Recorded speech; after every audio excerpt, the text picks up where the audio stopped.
Hello साथियों। कैसे हैं आप लोग। मैं आ चुका हूँ आपके फिजिकल केमिस्ट्री के आखिरी चैप्टर में, बोले तो पृष्ठ रसायन। आइए इसे शुरू करते हैं। अधिशोषण सत्य ही घटना होता है। अधिशोषण पृष्ठ रसायन का पहला पॉइंट है अधिशोषण।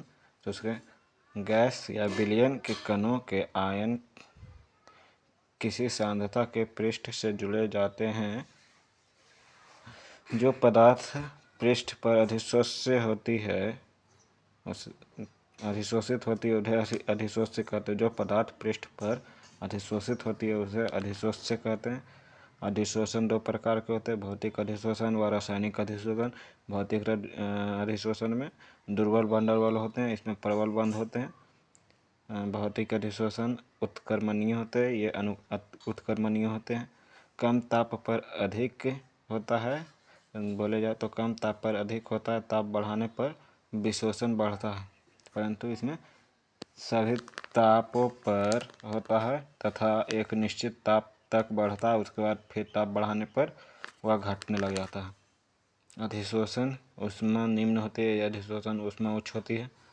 एकल परती या बहुपरती हो सकती है, परंतु यह रासायनिक अधिशोषण सदैव एकल परती होती है। साम्यावस्था तीव्र गति से प्राप्त हो जाती है। साम्यावस्था प्राप्त करने में कुछ समय लगता है। रासायनिक अधिशोषण संक्रियण ऊर्जा की आवश्यकता नहीं होती है, परंतु इसमें संक्रियण ऊर्जा की आवश्यकता होती है। ऊष्मागतिकी के आधार पर अधिशोषण की क्रियाविधि, यह गिब्स ऊर्जा का फॉर्मूला, इसे याद कर लीजिएगा। डेल्टा जी गिब्स बताया है ऊर्जा, डेल्टा एच एंथैल्पी और टी ताप बताया है, और delta H entropy. Delta G बराबर delta H minus T delta S देख सकते हैं। एक सेकेंड। डेल्टा जी निगेटिव हो तो स्वतः प्रक्रम होगा, डेल्टा जी पॉजिटिव हो तो अस्वतः प्रक्रम, और डेल्टा जी जीरो हो तो साम्य अवस्था कहलाएगा। यही एंट्रोपी। एंट्रोपी बिखराव की मात्रा होती है। गैस से द्रव में जाएगा तो डेल्टा एस निगेटिव होगा, और द्रव से ठोस तो डेल्टा एस पॉजिटिव, और ठोस से द्रव तो डेल्टा एस पॉजिटिव, और ठोस से गैस तो डेल्टा एस पॉजिटिव। फिर से एक बार बता देता हूँ। गैस और द्रव, डेल्टा एस गैस से द्रव में जाएगा तो डेल्टा एस निगेटिव। बोले तो स्वतः प्रक्रम। गैस ठोस से द्रव से ठोस में जाएगा तो डेल्टा एस एनेट्रोपी नेगेटिव होगी, और ठोस से द्रव में जाएगा तो एनेट्रोपी पॉजिटिव होगी, और ठोस से गैस में जाएगा तो एनेट्रोपी पॉजिटिव होगी। अधिशोषण के लिए डेल्टा जी बराबर delta H minus delta T S, तो डेल्टा जी बराबर डेल्टा एच माइनस डेल्टा और माइनस डेल्टा एस लेंगे तो डेल्टा जी बराबर delta H plus T delta S. अधिशोषण के लिए यह सूत्र है। डेल्टा एस नेगेटिव ऊष्माक्षेपी, delta H positive delta S negative होगी तो ऊष्माक्षेपी डेल्टा एच में नेगेटिव होगी।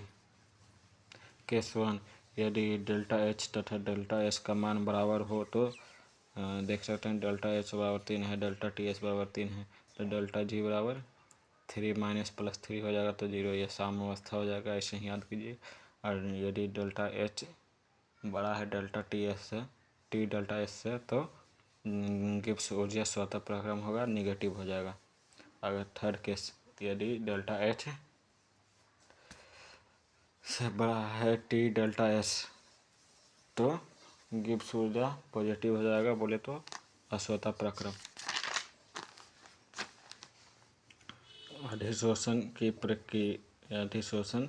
प्रक्रिया ऊष्माक्षेपी है, अर्थात अधिशोषण जब अधिशोषक पृष्ठ पर चिपकता तो निकाय से ऊर्जा बाहर निकलती है, डेल्टा एच का मान नेगेटिव हो जाता है। अधिशोषण पर होने वाले अधिशोषण के कणों का बिखराव कम होते हैं, एंट्रोपी डेल्टा एच बराबर नेगेटिव का मान घटता है, इसलिए अधिशोषण के सिद्धांत ऊष्मागतिकी के आधार पर ज्ञात करने पर पता चला। डेल्टा एच बड़ा होगा टी डेल्टा एच से, तो स्वतः प्रक्रम अधिशोषण संतापी। अधिशोषक द्वारा अधिशोषित गैसों की मात्रा में स्थिर ताप पर दाब में परिवर्तन को एक वक्र ग्राफ के माध्यम से व्यक्त किया जाता है। इस वक्र को अधिशोषण समतापी कहते हैं। इसका सूत्र देख लीजिए, यह ज़्यादा डिटेल में जाने की जरूरत नहीं है, और इसका ग्राफ देख लीजिए बस। ये निम्न दाब है, ये मध्यम दाब है, और यहाँ उच्च दाब हो जाएगा इधर। और ये फैंडलिक समतापी वक्र 1909 में दिया गया था। अधिशोषण समतापी वक्र है ये। ठोस अधिशोषक के द्वारा जिसका द्रव्यमान m है, एक निश्चित या नियत ताप पर अधिशोषित गैस की मात्रा x है, जिसमें दाब परिवर्तन के उपयोग के माध्यम से इन्हें निष्कर्ष किया जाता है। निष्कर्ष दिया महत्वपूर्ण सूत्र है ये log x/m = log k + 1/n log p। ये भी देख लीजिए, ये हो जाएगा निम्न दाब, ये माध्यम दाब, ये उच्च दाब हो जाएगा। यहाँ ग्राफ देख लीजिए। विलयन प्रवस्था का से अधिशोषण। ठोस विलयनों से घुले हुए पदार्थ रंग को भी अधिशोषण कर लेते हैं।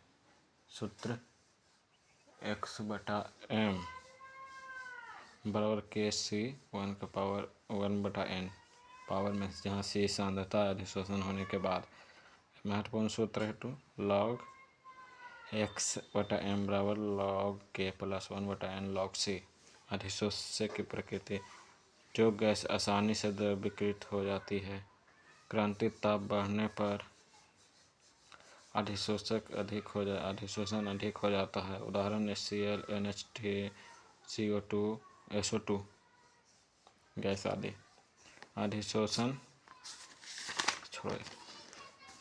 अधिशोषण के अनुप्रयोग। गैस मास्क के लिए कोयले के खान में काम करने वाले श्रमिकों का ये गैस मास्क उपयोग में लाया जाता है, क्योंकि इसमें चारकोल और कुछ अन्य अवशोषक पदार्थ होते हैं जो विषैली गैसों को अवशोषित करते हैं, और दूसरा व्याधियों के उपचार में। कुछ मलहम तथा दवाइयों को कीटाणुओं को अवशोषित कर लेते हैं। रंगीन अशुद्धियों को हटाने में चारकोल अशुद्ध शर्करा के विलयनों में से रंगीन अशुद्धि अवशोषित कर लेते हैं। उच्च निर्वात में उत्पन्न करने में निर्वात पंप की सहायता से वायु को निकालकर इसमें चारकोल डाल देते हैं, जो शेष वायु को अधिशोषित कर लेते हैं, जिससे उच्च निर्वात होता है। विषमांगी उत्प्रेरण में ठोस उत्प्रेरक अपनी सतह पर क्रियाकारक के अणुओं को अधिशोषित कर लेते हैं। अधिशोषण की विशेषता। गैस की प्रकृति। सतही क्षेत्रफल, अधिशोषण का ताप, अनुकरणीयता, उच्च वशिष्ठता। ये याद कर लीजिएगा। अधिशोषण की विशेषता, गैस की प्रकृति, सतह क्षेत्र, अधिशोषण के ताप, अनुकरणीयता, उच्च वशिष्ठता। उत्प्रेरण रासायनिक अभिक्रिया के वेग में परिवर्तित कर देते हैं। रासायनिक अभिक्रिया के वेग में परिवर्तित कर देते हैं, परंतु स्वयं अभिक्रिया के अंत में रासायनिक रूप से ही अपरिवर्तित रहता है, उत्प्रेरक कहलाता है। रासायनिक की अभिक्रिया को वेग को परिवर्तित कर देंगे, परंतु अभिक्रिया के अंत में रासायनिक रूप में अपरिवर्तित रहता है या अपरिवर्तित रहता है, परंतु अभिक्रिया के वेग को परिवर्तित कर देगा, उसे ही उत्प्रेरक कहलाता है, तथा इस क्रिया को उत्प्रेरण कहते हैं। उत्प्रेरक की क्रिया को उत्प्रेरण कहते हैं। Wait for a moment.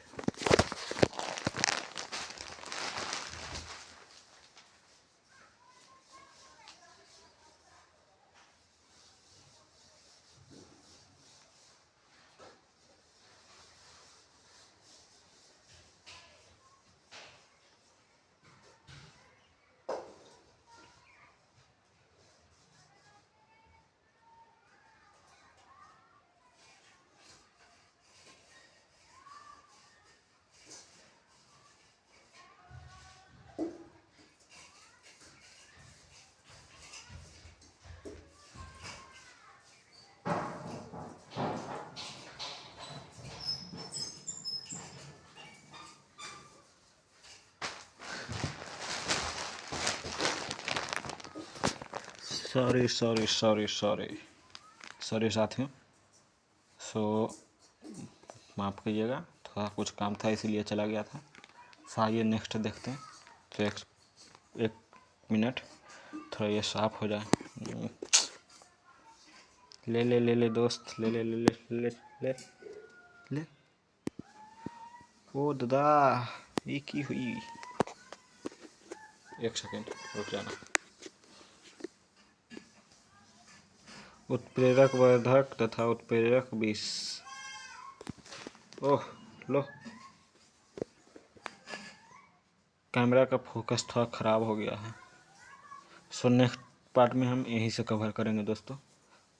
इसे ठीक करना पड़ेगा पहले, ठीक। सो थैंक यू अपना कीमती समय देने के लिए।